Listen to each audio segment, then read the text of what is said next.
Tiens, vous revoilà. Apparemment, ma dernière histoire de meurtre ne vous a pas suffi. Il est vrai qu'on adore écouter les histoires d'un professionnel, surtout quand celui-ci est le meilleur dans ce domaine. Enfin, je ne me jetterai pas des fleurs, car je risquerais bien de me piquer avec. Anecdote d'un seul meurtre, vous ne pouvez pas comprendre. Comme vous êtes là, autant vous raconter le dernier que j'ai fait. Enfin, du moins, le dernier le plus original. Cela s'est passé il y a peu, très peu même. Vous l'avez peut-être vu dans les journaux d'ailleurs. Mais si, rappelez-vous, cet homme qui est tombé dans la cage des lions, dans un zoo. Ah, vous vous remettez maintenant. Oui, la police a accusé l'un des gardiens. Mais, à votre avis, était-il réellement coupable? Eh oui, vous l'avez deviné, cela n'était pas sa faute. Mais laissez-moi vous raconter depuis le début. Comme je vous l'ai dit la dernière fois, la grande majorité du temps, mes clients sont très souvent des maris cocus, ou même l'inverse. Ça arrive bien plus souvent que vous ne pouvez l'imaginer. Et cette fois-ci ce fut le cas. Un homme d'affaires qui se tapait sa secrétaire quasiment tous les jours. Quand sa femme l'a su, elle n'a pas eu le courage de régler le travail elle-même, simplement parce qu'elle avait peur des représailles, et surtout parce que son mari était intouchable. Enfin, si vous voulez mon avis, c'est sûrement parce que la dame héritera de sa fortune à sa mort, et que si la police découvre qu'elle était responsable du meurtre, évidemment qu'elle n'aurait rien eu. L'être humain est hypocrite, très hypocrite. Voyons, vous n'allez quand même pas croire que moi aussi, je suis hypocrite, que je fais ça uniquement pour l'argent. Je vous assure que quand on fait ce métier, il n'y a vraiment pas que l'argent qui compte.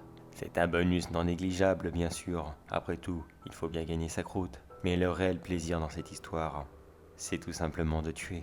Mais je ne vous embête pas plus avec mes sentiments. Laissez-moi donc continuer mon histoire. Cette fameuse dame dont je tairai le nom, pas par anonymat, mais surtout parce que... Comment elle s'appelait déjà? Oh, puis je m'en fous. M'a contacté par mail il y a 2 mois. Elle m'a expliqué ce qu'elle voulait faire, la somme qu'elle comptait me payer, et quelques informations très utiles sur son mari. Et bien sûr, quelques photos de lui en pièces jointes. Je dois dire qu'elle m'a fait un véritable petit exposé, une vraie merveille.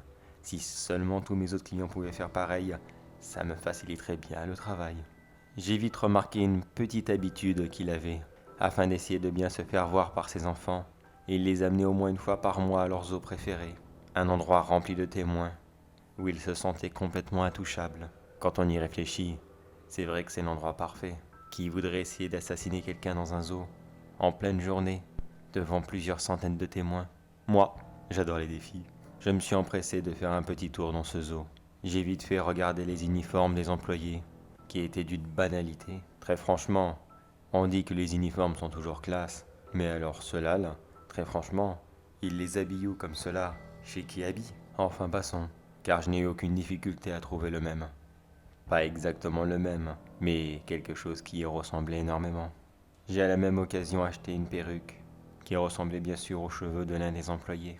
Une fois ma petite tenue prête, j'ai simplement attendu que cet homme se rende au zoo. Et croyez-moi que j'en ai passé des après-midi à attendre bêtement dans ma voiture. Je ne veux vraiment plus jamais revoir la façade de ce zoo.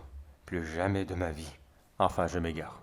Une fois que lui et ses enfants sont rentrés à l'intérieur, j'ai fait de même une petite demi-heure plus tard, car c'était presque le temps qu'il fallait afin de rejoindre les enclos des animaux les plus voraces du zoo. Mais avant cela, j'ai fait un petit tour dans les toilettes et j'ai totalement changé de tenue afin de mettre le petit uniforme du zoo. Tout le monde n'y a vu que du feu. À leurs yeux, j'étais l'un des employés modèles, mais en réalité, j'étais un assassin caméléon, capable de se glisser n'importe où. Comme je l'avais prévu, cet abruti s'est un petit peu trop penché au-dessus de l'enclos des ours. Car vous voyez, ce genre d'homme a toujours un petit défaut, et croyez-moi qu'ils ont tous le même. Sous prétexte qu'ils ont beaucoup d'argent, quand ils arrivent quelque part, ils veulent que le spectacle soit à la hauteur de ce qu'ils ont payé. Même s'ils achetaient un ticket et une bouchée de pain, ils veulent toujours en voir plus. Alors il s'est littéralement surélevé au-dessus de la barrière et était presque en équilibre au-dessus d'elle, afin d'admirer le pauvre ours qui réclamait uniquement un petit moment de tranquillité. car il devait certainement en avoir marre de tous ces cons qui lui jetaient des pop-corn à longueur de journée. C'est là que j'en ai profité. Je me suis jeté sur lui et je l'ai poussé un grand coup sec dans l'enclos. Il n'a même pas eu le temps de réagir. Je ne sais même pas d'ailleurs s'il a compris ce qui lui arrivait. Il est tombé tête la première et s'est assommé contre le décor. Je vous rassure, ces enfants n'ont rien eu. Ils ont été juste très surpris de voir leur papa pouvoir se démembrer comme ça. Je pense qu'ils ne s'imaginaient pas voir leur père un jour finir en puzzle, ou alors en pièces détachées, comme chez le boucher. Oui, je sais, excusez-moi, ces enfants seront sûrement traumatisés, mais maintenant leur mère va pouvoir les récupérer, et ils formeront sûrement une jolie petite famille recomposée dans quelques années. Enfin sûrement, je sais pas, qu'est-ce que j'en ai à foutre. Et le mieux dans cette histoire, c'était un petit détail que j'avais espéré, pas prévu, mais espéré. Tous les autres visiteurs étaient en train de filmer l'ours avec leur téléphone, et au moment qu'ils ont vu l'homme tomber dans le décor, ils m'ont filmé moi, en train de prendre la fuite après mon crime. L'un d'entre eux a même réussi à me filmer pendant que j'étais en train de pousser l'homme dans l'enclos. Un vrai soulagement, car je vous rassure qu'aucun d'entre eux n'a voulu me poursuivre. Ils étaient tous là à vouloir essayer de faire la plus belle vidéo du monde, comme s'ils allaient pouvoir la partager sur YouTube et devenir le plus grand YouTuber du monde. Ils auraient mieux fait d'aller chercher un vrai gardien, au lieu de rester là comme des abrutis à le filmer. Mais je dois dire que leur manque de courage a été pile ce qu'il me fallait afin de couvrir ma fuite. Quand je suis retourné dans les toilettes, qui bien sûr ne contenaient aucune caméra de sécurité, croyez-moi que je vérifie tous les petits détails de mes meurtres avant d'y procéder. Même le parcours que j'avais emprunté entre l'enclos des ours et ces fameuses toilettes ne contenait aucune caméra. Aux yeux du monde, j'étais tout simplement redevenu une autre personne, et une personne complètement innocente. Comme je vous l'ai dit, un vrai caméléon qui change d'apparence et s'adapte à tous les terrains. Et vous connaissez la meilleure? Je me suis même repermis de retourner sur le lieu du crime afin d'admirer le reste du spectacle, et personne ne m'a reconnu. Bien sûr, j'ai fait attention qu'aucun téléphone ne soit tourné vers moi. Il ne faut pas être suicidaire non plus. J'aime juste prendre des risques. J'ai même admiré la police, qui était en train d'extraire le corps, enfin du moins, ce qu'il en restait, et tentait d'interroger quelques témoins pour essayer de comprendre ce qu'il se passait. Moi j'étais dans mon coin à faire semblant d'être choqué, mais croyez-moi que je me retenais de rire. Surtout, au plus beau moment, la cerise sur le gâteau, quand ils ont embarqué le soi-disant mon meurtrier, celui-ci que j'avais pris son apparence, avec une simple perruque, car d'après tous les témoins, c'était lui, le meurtrier. Il n'y avait aucun doute possible. Comment voulez-vous être innocenté quand vous avez poussé quelqu'un dans un enclos, alors qu'une trentaine de personnes vous a vu, et qu'une d'entre elles vous ait filmé? Le crime complètement parfait. Je suis donc retourné à mon bureau, comme si de rien n'était. Bien sûr, la police m'a posé quelques questions, mais je leur ai simplement répondu que je n'avais pas été présent sur les lieux du crime au moment qu'il s'était passé. Maintenant, je suis là, tranquillement chez moi, à attendre mon prochain contrat. Ah, et si cela peut vous rassurer, non, je ne tuerai pas ma cliente aujourd'hui. Celle-ci a respecté la règle de ne pas me voir, et je la remercie beaucoup. J'en ai marre de faire des heures suppl, car bien sûr je n'avais pas été payé pour le précédent meurtre. Enfin du moins, pour m'être débarrassé de mon dernier client, qui avait été un petit peu trop curieux. Si vous voulez savoir comment ça a fini avec lui, il a simplement été retrouvé à son hôtel, mort étouffé avec des sushis. La police en a déduit à une intoxication alimentaire, à cause des sushis qui avaient justement tué son patron la veille. Ils n'ont pas cherché à savoir bien plus loin. C'est tellement facile de nos jours de faire ce métier. Les gens sont cons, et la police l'est encore plus. Ah, je vais devoir vous laisser. Comme vous entendez, le téléphone sonne. Et cela est sûrement mon prochain contrat.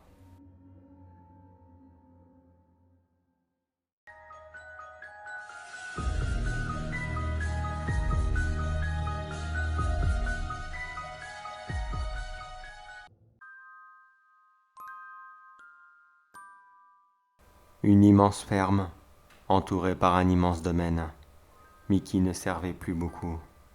Les champs étaient au repos, les véhicules à l'arrêt, et tous les ravages du temps. Il avait plus de 80 ans, mais il refusait de quitter cet endroit, car c'était là où il était né et qu'il avait grandi. Toute sa vie s'était passée ici, et il refusait de partir dans un EHPAD.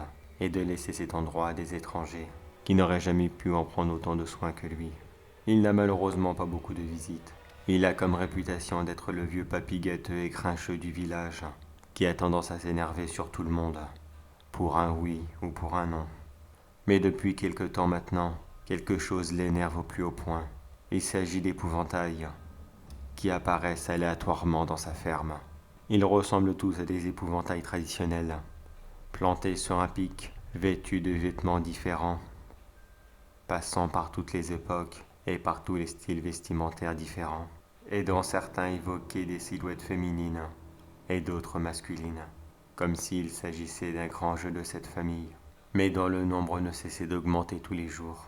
Les premiers jours, il ne faisait que les ignorer, en pensant que les petits cons qui s'amusaient à faire ça se lasseraient très vite de leurs blagues et viendraient les enlever de par eux-mêmes, ou dans le pire des cas, cela lui fera toujours un peu de compagnie.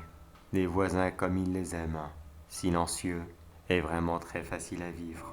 Mais quelque chose n'allait pas avec cette armée d'épouvantails qui grandissait au fur et à mesure que le temps passait, car plusieurs d'entre eux étaient très réalistes dans leurs détails et dans le design de fabrication. Beaucoup trop réalistes d'ailleurs. Certains d'entre eux avaient un visage simplement creusé dans une citrouille, tandis que d'autres avaient un vulgaire sac de patates avec 2 yeux et une bouche dessinés au marqueur noir, mais d'autres portaient quelque chose qui s'apparentait plus à un masque humain, mais dont le réalisme était des plus perturbants. Un jour, il décida d'aller les voir et de les regarder de beaucoup plus près, ce qu'il n'avait jamais osé faire depuis le début de leur apparition.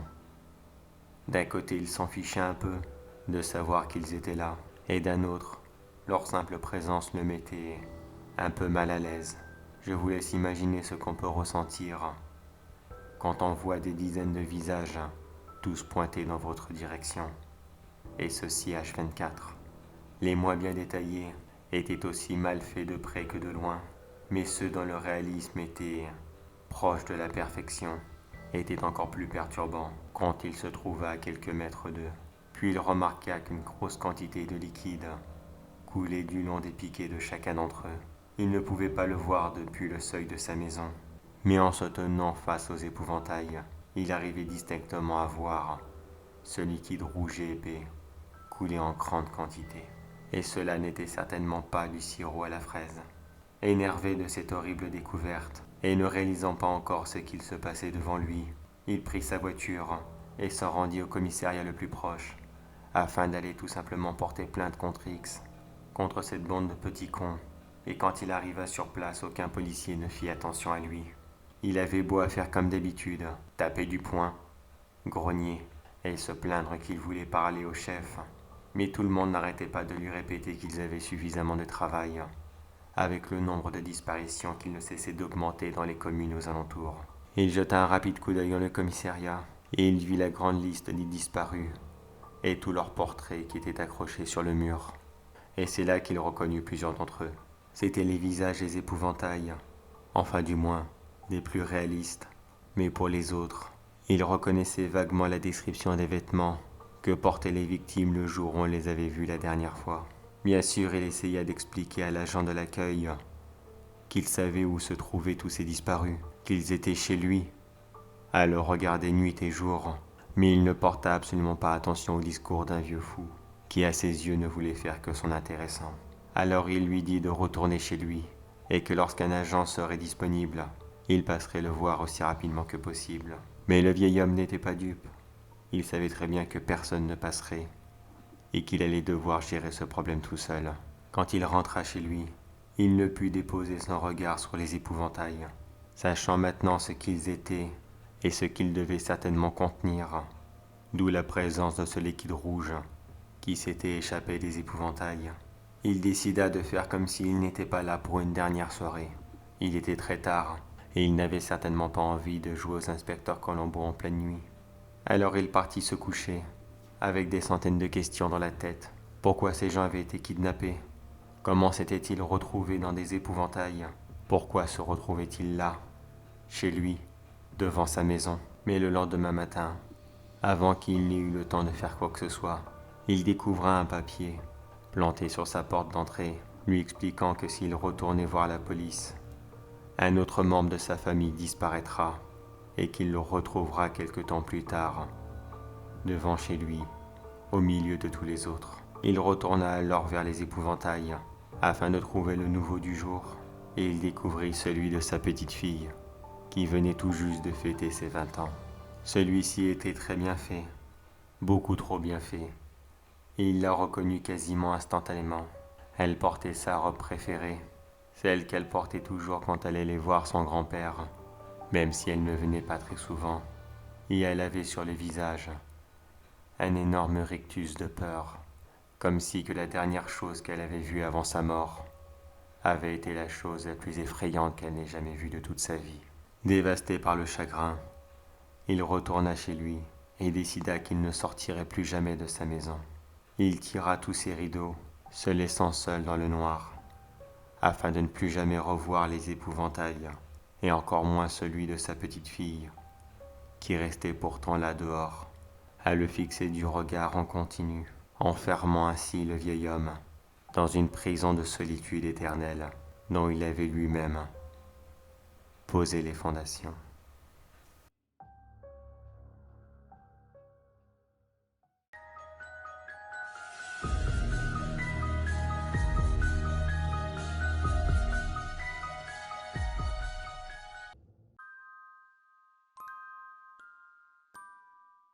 Les modes se suivent et s'enchaînent sur TikTok, très souvent différentes les unes des autres, mais qui ont tous comme point commun de divertir le plus que possible le public. L'une d'entre elles était un jeu tout simple, que nous avons sûrement tous pratiqué dans notre jeunesse. Le but était de gratter un petit jeu de découverte, comme le petit paléontologue ou le petit géologue, et de découvrir des fossiles ou autres pierres précieuses cachées dans un gros bloc de plâtre. Oh bien sûr, cela est faux, car vous imaginez bien sûr que les fabricants n'ont pas les moyens de mettre des vrais dedans. Et comme toutes les modes de TikTok, elle a fini par s'évaporer, ne laissant qu'un vague souvenir de son passage. Mais pour un membre du site, cela lui laissera une trace indélébile, qu'il aimerait effacer, mais que cela lui sera impossible. Comme beaucoup d'autres, il a voulu se lancer, et a tenté de faire le plus de vidéos que possible, durant la période de cette mode, en achetant une grosse quantité de ces petits jeux à gratter. Mais bien sûr, plus la quantité est grosse, et plus les frais le sont. Alors, afin de faire quelques économies, et d'acheter tout ce qu'ils avaient en rayon, il passa plusieurs longues heures sur Internet, et réussit à dénicher une petite annonce, qui en vendait une grosse quantité en même temps. L'annonce ne précisait ni la marque, ni la provenance exacte du jeu, mais le lot de 50 était vendu à seulement 10 €.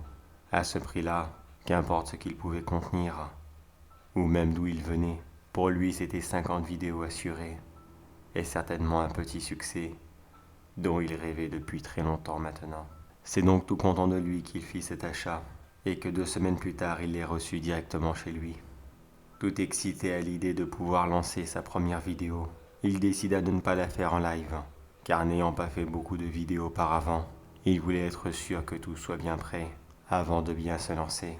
Une fois le peu de matériel mis en place, il commença sa petite aventure dans ce domaine qu'il était autrefois un grand professionnel dans son enfance. Tout en commençant à gratter le bloc de plâtre, il se remémora tous ses souvenirs d'enfance, tous ces moments qu'il avait pu gratter ces petits blocs, afin d'y trouver un squelette de dinosaure qu'il assemblait et accrochait fièrement dans sa chambre. Le petit jeu dura comme cela pendant plusieurs longues minutes. Il retira plusieurs gros morceaux de plâtre, sans jamais trouver le moindre fossile, ou même autre objet en plastique que le bloc devait contenir. Il se demanda même pendant un moment s'il ne s'était pas fait tout simplement arnaquer. C'est à ce moment qu'il réalisa même que tous les blocs de plâtre qu'il avait reçus étaient rangés dans une grosse boîte en carton, et qu'elle-même ne contenait aucune marque ni autre indice d'un quelconque fabricant, comme s'il avait acheté une vulgaire boîte de briques qui aurait dû servir dans la construction plutôt que dans le divertissement. Il s'apprêta à renoncer, quand finalement il fit une petite découverte. Il y avait bien un objet dans le milieu, tout petit, mais il était bien présent. Tout content de lui, il continua à gratter, afin d'extraire ce petit objet. Mais il fut vite déçu de voir qu'il s'agissait d'un petit os, un tout petit os, mais qui était très réaliste. Il ne ressemblait pas à une vulgaire reproduction d'un squelette de dinosaure en plastique, et qui était fait dans une matière qu'il n'arrivait pas à visualiser sur le coup. Il le mit donc de côté, et s'empressa de prendre un autre bloc de plâtre, afin de continuer ses recherches, lançant une deuxième vidéo au passage, afin d'être sûr que son compte soit bien fourni. Et encore une fois, il tomba sur un vulgaire petit os, qui se trouvait encore au milieu du bloc. Il fit ses découvertes plusieurs fois de suite, 27 fois en tout exactement. Il s'arrêta un moment, et se demanda bien ce qu'il allait pouvoir faire de tout cela. Mais puis il regardait son petit tas d'os, et puis il se dit que quelque chose n'allait pas avec. Alors il commença à les assembler les uns sur les autres, comme un petit puzzle, mais dont il ignorait parfaitement le résultat final. Son jeu des détentes se transforma rapidement en un jeu d'énigmes, qui était très prise de tête, alors qu'il n'avait jamais aimé ça. Mais au bout de plusieurs heures, à force d'essais et d'assemblages aléatoires, il réussit à remettre en place une main humaine, quasiment parfaite, contenant exactement les 27 os qui en font partie. Très surpris de cette découverte, et pensant qu'il venait d'acheter un lot complet de ce qu'il devait être certainement un jeu à la mode, mais dans un autre pays, il prit plusieurs photos et il désassembla la main, afin de se filmer à la remonter et en faire une nouvelle vidéo pour son compte TikTok.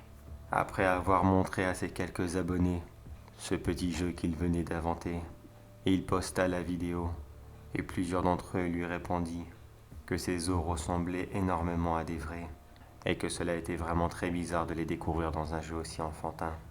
Par acquis de conscience, il décida de faire des recherches sur une quelconque entreprise qui aurait pu développer ce petit jeu d'énigmes, mais il ne trouva rien du tout. Il s'imagina alors 1000 scénarios possibles.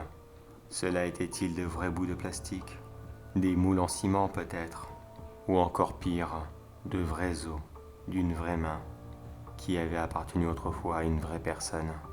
Il prit peur, et il décida d'amener tout ça à un laboratoire, afin d'être sûr d'avoir la réponse à tout ça. Quand il arriva sur place, les employés furent très surpris, et étaient presque prêts à l'envoyer paître, en lui disant qu'il avait vu beaucoup trop de séries policières. Mais quand l'un d'entre eux vit les os, et leur réalisme des plus impressionnants, il décida tout de même de faire l'analyse, afin d'être sûr que ce jeune homme ne disait pas de conneries. Et quelques jours plus tard, le résultat tomba. Et oui, il s'agissait bien des os d'une main. La police fut rapidement prévenue de la découverte du laboratoire, et ils embarquèrent le jeune homme, ainsi que tous les autres blocs de plâtre qu'ils n'avaient pas encore utilisés, et qui eux aussi contenaient une grande quantité de petits os. Il y avait presque de quoi assembler deux mains, mais d'après le médecin légiste, il semblerait que la deuxième main avait été amputée d'un doigt il y a plusieurs années maintenant. Quelque temps plus tard, le verdict tomba. Le jeune fut innocenté, après avoir expliqué son histoire, et qu'il avait juste l'intention de percer sur TikTok, comme beaucoup d'autres à sa place. Et le propriétaire des mains fut retrouvé. Il s'agissait d'un dealer de drogue. Son corps n'avait jamais été retrouvé. Mais maintenant, il restera quelque chose de lui, simplement ses mains, qui avaient été dissimulées de la façon la plus originale que possible. Mais maintenant que ce porté disparu a été retrouvé, on est en droit de se poser la question, où est passé le reste du squelette? Est-il enterré au fond des bois, noyé au fond d'une rivière, coulé dans un bloc de béton, ou au contraire, se trouve-t-il dans des petits blocs de plâtre, prêts à être découverts par de jeunes enfants qui vont malheureusement faire la plus macabre découverte de leur vie?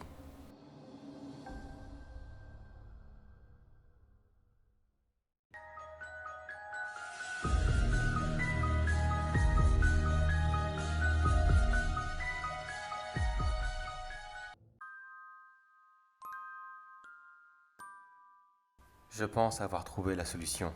Et oui, pour tous ceux qui ont entendu le message audio que j'avais laissé, sachez que non, ce n'est pas moi qui me suis fait massacrer par le Cartoon Cat. Je n'avais pas remarqué, mais quelqu'un d'autre était caché dans les vestiaires au même moment que moi. Sûrement l'un des autres petits jeunes qui avait posté la vidéo quelque temps avant. Il a simplement essayé de sortir au même moment. Il a sûrement dû penser que le Cartoon Cat ne pouvait pas attraper deux personnes et qu'il devait sûrement avoir une chance sur deux de pouvoir quitter cet endroit en un seul morceau. D'un sens, il a raison. Mais la chance, ce n'est pas lui qui l'a eue. C'était moi. Je lui dois la vie, quand on y réfléchit. Mais je n'ai pas le temps de pleurer sa mort. De toute façon, je ne le connaissais même pas. Maintenant, je dois trouver une solution. Comment faire pour se débarrasser de cette créature? Du moins, s'il existe au moins un moyen. J'aurais une idée, bien sûr, mais je dois l'avouer qu'elle est un petit peu folle. Mais au point où j'en suis, au point où le monde en est, qui ne tente rien à rien. Savez-vous que le créateur du Cartoon Cat n'a pas créé que cette créature? Il en existe plusieurs autres, mais surtout une qui déteste au plus haut point le Cartoon Cat. Il s'agit de son frère, je suppose. Je pense qu'on va l'appeler comme ça, le Cartoon Dog. D'après ce que j'ai trouvé sur internet, le Cartoon Cat en veut à son frère pour être né en premier, et le Cartoon Dog, lui, de son côté, lui en veut d'être devenu la créature la plus célèbre, comme s'il n'était qu'un brouillon aux yeux de leur créateur. Donc mon idée est simple, faire réunir ces deux créatures qui ne peuvent pas se sentir, et espérer que leur rencontre soit mortelle pour l'un d'entre eux, et avec de la chance, peut-être même pour les deux. Mais comment faire pour les réunir? Là est le plus difficile. D'après beaucoup de témoins, ils restent très rarement loin l'un de l'autre, comme si quelque chose les obligeait à se rapprocher, sans non plus se mettre en contact. Sûrement un lien invisible que leur créateur a dû leur donner, afin de consolider leur lien. Enfin, je suppose, je n'en ai aucune idée. Alors mon idée est simple, fouiller tous les entrepôts, bâtiments ou n'importe quoi d'autre qui pourrait contenir une telle créature, et essayer de le faire sortir, afin de l'amener directement vers son frère. J'ai déjà eu une confrontation avec le Cartoon Cat, alors je ne veux plus jamais le revoir. Je vais donc essayer d'amener le Cartoon Dog à lui, en espérant que celui-ci soit beaucoup moins rapide que le Cat, et qu'il ne m'attrape pas pendant la course. Et dans le pire des cas, s'ils ne se battent pas, ou que leur combat dure éternellement, je sais que dans le bâtiment où j'étais, il y a une espèce de coffre-fort qui se trouve tout en bas, dans les souterrains. Il faudra que je trouve quelque chose afin de les obliger à y aller et les enfermer afin qu'ils s'affrontent éternellement. Même s'il faut que je donne ma personne, croyez-moi que je le ferai. Car de toute façon, je viens de faire quelque chose d'ignoble et je ne pourrai plus jamais me regarder dans le miroir sans avoir envie d'y cracher dedans. Quoi donc, vous allez sûrement me demander? Eh bien, j'avais très peur que le Cartoon Cat ne s'en va, qu'il parte dans un autre entrepôt et que je ne le retrouve plus jamais. La seule chose qui pouvait le retenir là où qu'il était, c'était des proies, des gens qu'il pouvait dévorer, afin d'agrandir son stock de viande, et qu'il ait court des jours tranquilles.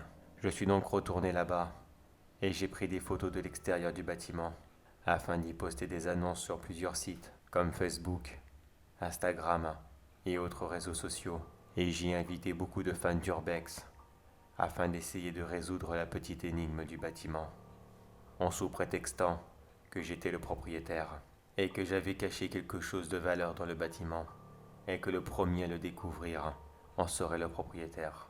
J'ai vaguement laissé penser à une petite liasse de louis d'or, afin d'attirer les plus curieux et les plus avides d'argent. Oui, je sais, c'est horrible ce que j'ai fait. J'ai condamné ces jeunes à une mort certaine, mais je n'ai vraiment pas le choix. Le Cartoon Cat doit rester là-bas. Qu'importe le nombre de personnes qui seront sacrifiées, ils ne seront pas morts en vain. Enfin, du moins, je l'espère. Je ferai tout pour que cela n'arrive pas. Pour que cela n'arrive plus jamais. Que ces deux monstres retournent de là d'où ils viennent. Par acquis de conscience, je terminerai tout ça seul. Je pourrais me former ma petite équipe, mais je pense que suffisamment sont déjà morts ces jours-ci. Pas la peine d'agrandir la liste. Je pars maintenant en repérage. Souhaitez-moi bonne chance.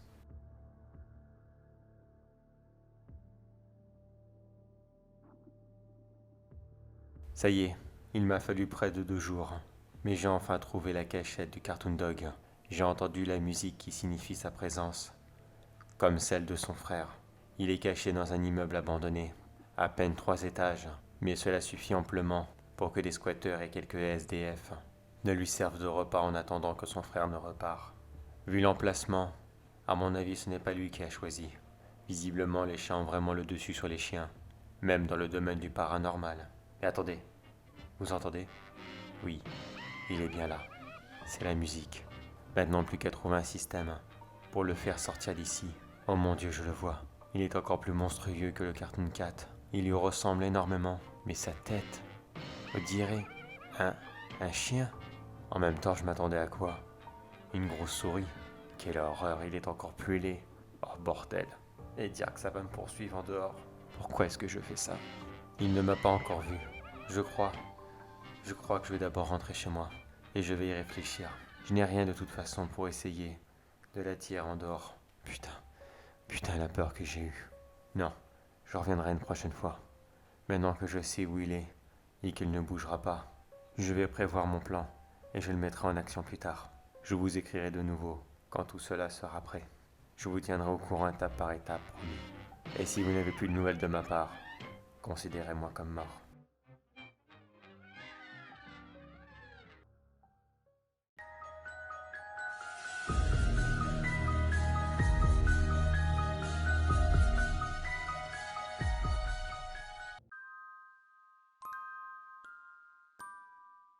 Je laisse un petit message pour tous ceux qui le verront. Enfin du moins, s'il reste quelqu'un pour le voir un jour. Mais sachez que j'ai prédit la fin du monde très bientôt. J'ai l'impression d'être complètement fou à écrire ça. Mais pourtant je n'ai vraiment pas le choix. Il faut bien que quelqu'un soit prévenu. Laissez-moi vous raconter depuis le début.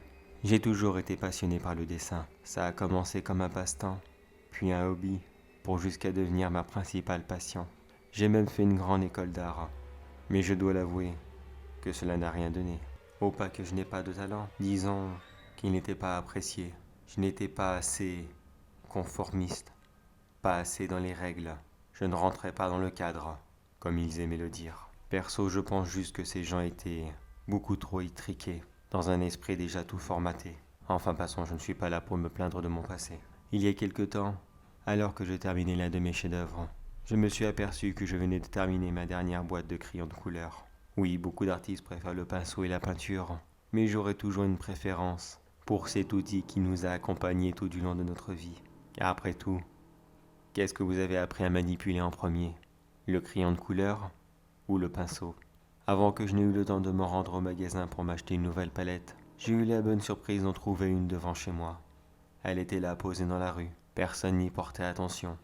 Pourtant, elle n'était pas dans les poubelles, au contraire, elle était là, par terre, bien en évidence, et en plus, dans une très belle boîte en fer, et qui n'était même pas abîmée par le temps. J'avais l'impression que quelqu'un m'avait fait un cadeau, mais qu'il n'avait pas osé venir me le donner en main propre. Dans tous les cas, j'avais vraiment l'impression qu'il m'était adressé. Donc sans hésiter, je l'ai ramassé, puis je me suis remis au travail. La boîte contenait énormément de couleurs, des couleurs magnifiques, que je n'avais jamais vues dans la catégorie du crayon de couleur. Dans la grande majorité des cas, ils sont prévus pour être assez répétitifs, afin d'être sûr que les fabricants en vendent le plus possible, sans qu'ils ne se ruinent sur les colorants. Mais celle-ci était tellement bien garnie. J'imaginais déjà les nombreuses œuvres que j'allais pouvoir réaliser avec. Et c'est là que la partie la plus bizarre de mon histoire a commencé. J'ai commencé par choisir du bleu. J'ai toujours aimé commencer par le ciel. Mais j'ai à peine eu le temps de poser le crayon sur la feuille, que celui-ci a commencé à dessiner tout seul. Pas non plus tout seul, je le tenais fermement dans ma main. Mais celle-ci bougeait dans une direction que je ne contrôlais absolument pas. J'avais beau vouloir essayer de le lâcher, ou alors de retenir ma main droite avec la gauche, mais il n'en était rien. Je continuais inlassablement ce dessin mystérieux, qui n'était même pas de moi. Quand le dessin était terminé, ma main s'arrêta instantanément, et j'ai pu enfin voir ce que j'avais gribouillé tout seul. Il s'agissait d'une rivière, avec dessus plusieurs petits corps qui flottaient à la surface. J'ai d'abord pensé à un sordide dessin qui venait tout droit de mon imagination, car je l'avoue que j'étais très fatigué ce jour-là. Mais plusieurs petits détails m'ont fait remarquer que je connaissais ce lieu. Les maisons en arrière-fond, les arbres au premier plan. Il s'agissait bien de la rivière qui coulait non loin de chez moi. Ne comprenant pas ce que cela signifiait, et vu l'heure tardive, j'ai décidé d'aller me coucher, en supposant que cela n'était qu'un réflexe incontrôlé, ou un spasme des plus bizarres. J'ai passé plusieurs heures à cogiter, afin d'essayer de trouver une explication logique, que je n'ai bien sûr pas trouvée. Mais le lendemain, je fis ma petite routine habituelle. Je me suis servi un bol de céréales, que j'ai commencé à manger devant la télé. Et c'est là qu'un bulletin d'infos indiquait un meurtre qu'il y avait eu non loin de chez moi. Et je vous laisse deviner ce qu'il s'était passé. Un groupe de plusieurs personnes avait été tué par quelqu'un, sans aucune raison, et avait été jeté dans la rivière non loin de chez moi, jusqu'à ce que le courant les ramène, et qu'ils soient retrouvés par un passant qui faisait sa petite marche habituelle. Mais j'ai réalisé ce qu'il se passait quand la caméra du journaliste filmait le décor, d'où les corps avaient été retrouvés. Et il s'agissait de mon dessin, à la seule exception que les corps des victimes ne s'y trouvaient pas. Et cela était logique, bien sûr. Les journaux d'information n'avaient pas le droit de diffuser ce genre d'images. Mais je les imaginais très facilement là, en train de flotter à la surface, et fraîchement assassinés. N'importe qui aurait pu penser à une coïncidence, mais avouez-le, cela était quand même beaucoup trop flagrant.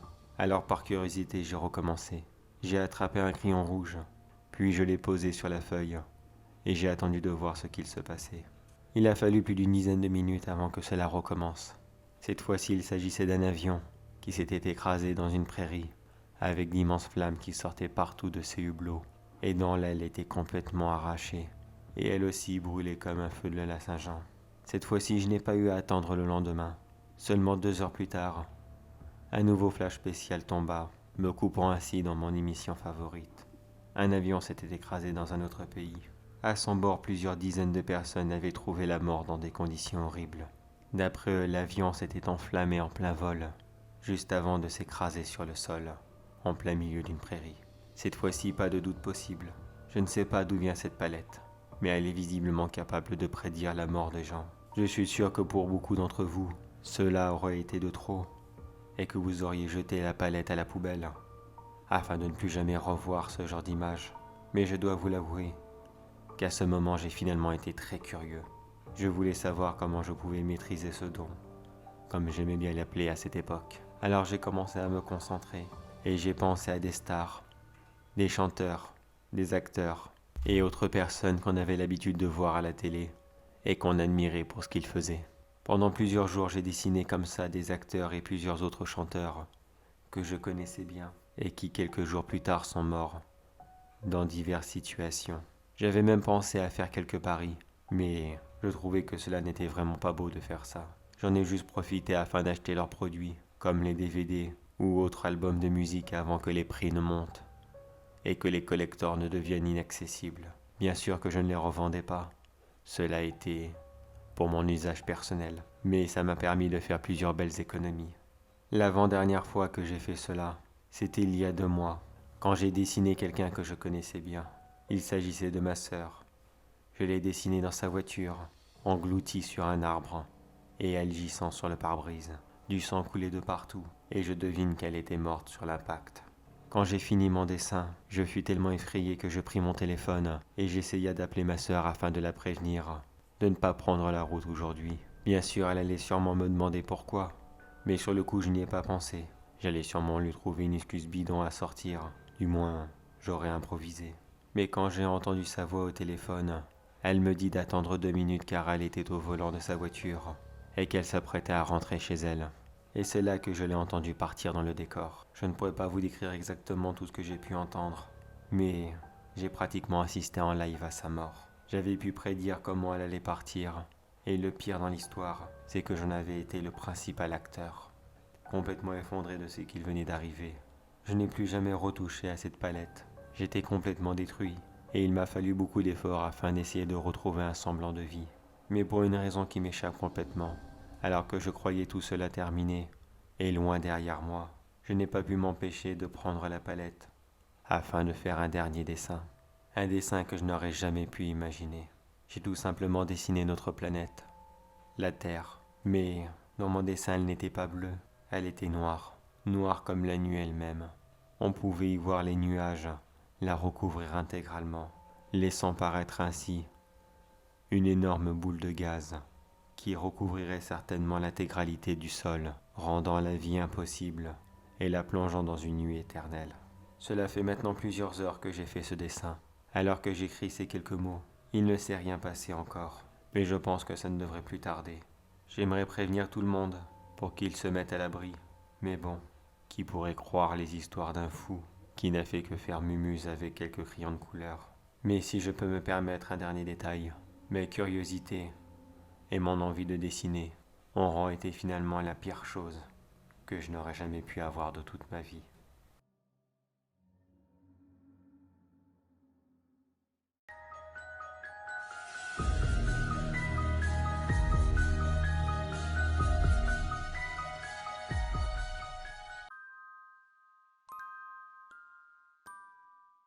Dans ce métier, je dois dire que les clients sont toujours très différents des uns des autres. Parfois, c'est un mari infidèle, un grand chef d'entreprise. Enfin, je me répète bien sûr, excusez-moi.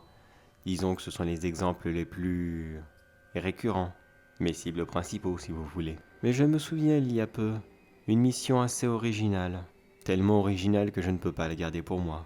Cela s'était passé en 2012 ou 13, je sais plus trop. Croyez-le ou non, mais à cette époque il ne s'agissait pas d'un particulier. Enfin du moins, si bien sûr. Dans ce domaine, tous mes clients sont des particuliers. Je ne travaille pas pour les entreprises, je n'élimine jamais un concurrent. J'ai la devise de chacun sa merde, quand ça reste dans le domaine professionnel. Il s'agissait en fait d'un maire de commune. Laquelle et qui? Ah ça, je ne peux pas vous le dire. Ça serait trahir le secret professionnel. Mais ce pauvre homme avait un gros problème dans sa ville. Pour vous replonger dans le contexte, imaginez-vous une ville traditionnelle, comme il y en a des centaines en France. Petite, très ancienne, dans un thème très médiéval. Mais oui, vous voyez bien, ce genre de ville que lorsque vous essayez de passer en voiture et que vous vous forcez à trouver une putain de place pendant 2 heures et que vous la trouvez pas, eh ben vous vous dites juste, eh bien je m'en fous, j'irai pas chez le boucher aujourd'hui. Ah voilà, vous reconnaissez, le genre de petit village qu'habitent les grands-parents. Enfin, excusez-moi si plusieurs d'entre vous y vivent bien sûr. Votre quotidien doit être assez difficile comme ça. Même en m'excusant, je lance des pics. C'est incroyable mon manque de délicatesse. Enfin, passons. La ville avait de gros problèmes, comme je vous le disais. Il y avait l'extérieur de celle-ci, un immense cimetière. Vous allez me dire un peu cliché, bien sûr. Mais, à ce qui paraît, c'était le cimetière de la guerre de mon cul, puis qui s'éternisait sur je sais pas quoi, enfin, les traditions, enfin, vous savez bien comment ça fonctionne. Mais malheureusement, cet endroit avait aussi comme salmanie que les tombes soient très régulièrement pillées par quelqu'un qui semblait être très doué. La police est venue enquêter plusieurs fois, mais ils n'ont jamais rien trouvé. Je me demande même d'ailleurs s'ils en avaient quelque chose à faire de toute façon. Ils s'imaginaient quel mal il pouvait y avoir à voler quelques personnes qui sont mortes depuis des lustres. Mais c'est là que le voleur se trouvait être intelligent. C'est que ces gens étaient là depuis plusieurs siècles, oui sûrement. Oh oui sûrement. Et si quelques personnes avaient été enterrées avec des biens de valeur que jamais personne n'avait revendiqués, et surtout qui n'ont absolument aucun propriétaire officiel, étant donné que celui-ci est mort, quelques bijoux en or ici et là seraient extrêmement faciles à voler à un mort. Et surtout, très facile aussi à revendre, sans que l'acheteur ne puisse vérifier quoi que ce soit. Car officiellement, le bijou a juste disparu de la circulation. Et s'il est assez vieux, il y a même de grandes chances qu'il n'ait jamais eu de registre. Vous vous demandez sûrement, mais quel rapport avec un assassin? Pour le coup, c'est vrai, il n'y en a pas. Cette histoire aurait pu simplement me passer au-dessus de la tête, et le voleur aurait pu continuer ses malsains jusqu'à passer à la ville suivante. Mais il s'avère que j'ai reçu une très très belle proposition afin de se débarrasser de cette personne. La seule condition que j'ai reçue était que la police ne devait jamais retrouver le corps, comme si le voleur avait tout simplement décidé d'arrêter, mais qu'une personne lambda aura disparu de la circulation sans aucune raison. L'idée que j'ai eue était des plus simples. Bien sûr, cet homme ne devait pas être un grand courageux, il ne devait sûrement pas être armé, et il ne s'imaginait sûrement pas avoir de la visite dans un cimetière la nuit. Oui, bien sûr, la police faisait des rondes, mais la plupart du temps, ça durait grand maximum 2 semaines, et après ils rentraient chez eux, faisant comme s'ils n'avaient rien vu.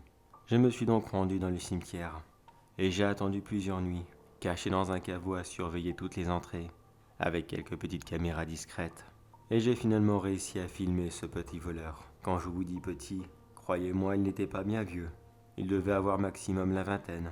Sûrement un gosse de riche qui avait été privé de son argent de poche et qui se retrouvait à faire des vilaines choses afin de se payer ses nouvelles consoles de jeu. Un petit con comme lui. À mon avis, il ne manquera à personne. Enfin, personne, sauf les 2 connards qui l'ont mis au monde. J'aurais pu lui sauter dessus et m'en débarrasser sur le coup. Mais, comme vous le savez, j'aime être original. Et puis la ville n'est pas très loin de là. S'il aurait hurlé, des témoins auraient pu venir. Et il aurait fallu que j'explique ma présence dans le cimetière. J'aurais pu même porter le chapeau. J'ai préféré ne pas prendre de risques. J'ai juste observé son mode opératoire. Il s'est servi d'un pied de biche, afin de faire levier sur une tombe. Puis il s'est mis à creuser, quand cela était nécessaire, et de prendre uniquement les objets de valeur. Sur le coup, je dois l'avouer, Il était très bien organisé, à un petit détail près, sûrement pour ne pas attirer l'attention. Il faisait quasiment tout à l'aveugle.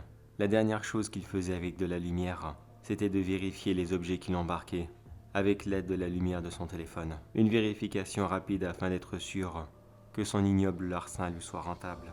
Et méticuleusement, je l'ai vu ouvrir les tombes, dans un ordre bien précis, et qui, je dois dire, serait très difficile à prévoir pour quelqu'un qui n'a jamais été dans le domaine criminel.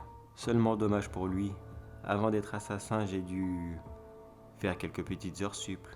De quoi, qu'est-ce qu'il y a? Vous imaginez bien qu'on ne commence pas dans la vie professionnelle en tuant des gens. Il faut bien d'abord commencer à les voler. C'est après que je me suis mis à les tuer. Enfin du moins, je tuais ceux qui ne voulaient pas me donner leur argent. Puis j'ai découvert que tuer était beaucoup plus rentable. Peut-être même que ce petit jeune deviendra comme moi. Enfin du moins, qu'il aurait pu devenir comme moi, s'il en aurait eu l'occasion. Aurais-je pu en faire un apprenti? Peut-être. Mais bon, vu son âge, c'est bon. J'ai pas envie de faire la babysitter non plus. Alors c'est bon, je veux pas prendre de stagiaire. Puis quoi encore? Je suis passé le reste de la journée devant le cimetière. Et comme prévu, et comme dit le dicton aussi, le voleur revient toujours sur les lieux de son crime. Il est juste venu voir si la police était venue. Par chance pour lui, à part moi, il n'y a personne qui est passé ici. Pensant que personne ne l'avait découvert, il est revenu le soir même, afin de continuer son pillage. Il y avait une petite surprise dans l'une des tombes. Celle-ci ne lui a pas sauté dessus directement. Je ne voulais pas me gâcher la surprise. Je l'ai mis dans la troisième, du moins la troisième qu'il aurait dû ouvrir dans l'ordre. Car voyez-vous, il sautait une tombe, puis après deux, puis après une, et ainsi de suite. Un ordre un peu nul, mais cela lui a permis de ne pas se faire choper. Et cette fameuse troisième tombe, il a fait comme d'habitude. Un coup de pied de biche, creusé un peu la terre avec ses mains, afin de ne pas faire trop de bruit. Puis il a ouvert lentement le cercueil et a commencé à tâter le corps, afin d'y chercher une bague, un bracelet ou un quelconque collier. Mais à la place, il a eu un très bel accueil. Je dois même dire plusieurs accueils à 8 pattes, bien poilus, avec d'horribles mandibules. Et oui, le cercueil était rempli d'araignées, et même pire, de petites veuves noires, dont le venin est mortel pour quiconque. Les pauvres arachnides n'ont rien compris, elles non plus. Je les avais déposées 3 heures auparavant. Elles pensaient avoir trouvé une petite maison, mais finalement elles ont été délogées dans leur sommeil. Et croyez-moi que ces petites bêtes n'aiment pas ça. Elles ont fait tout simplement leur instinct de survie. Elles lui ont monté dessus, et elles l'ont piqué de partout. Le pauvre a commencé à hurler, et hurler de terreur et de douleur. Mais cela n'a pas duré longtemps.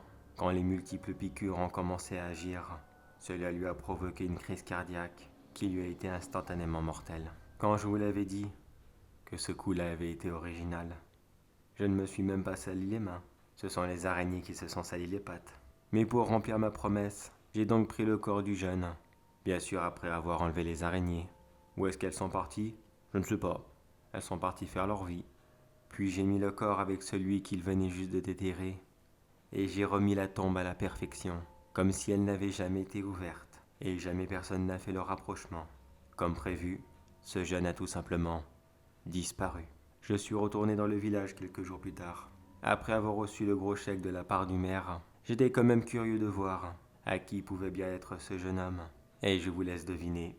Et oui, il s'agissait du maire, qui épinglait lui-même des affiches de recherche de son fils sur tous les murs de son village. C'est triste d'un sens, mais moi je m'en fichais éperdument. J'ai été payé pour ça. S'il n'était pas foutu de l'élever correctement, ce n'est pas mon problème.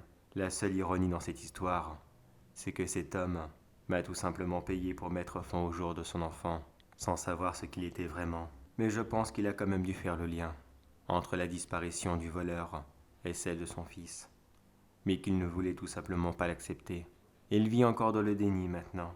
Je suis repassé il y a quelque temps dans cette ville, et il continue encore à attacher les mêmes affiches, quand celles-ci vieillissent un peu trop, et qu'elles deviennent trop difficiles à lire. Enfin bref, ce n'est pas tout ça, mais j'ai toujours un client qui m'attend. Mais j'avoue que j'adore raconter mes petites anecdotes. J'en ai encore tellement à vous partager. Croyez-moi que cette petite histoire, mon histoire, n'est pas prête d'être finie.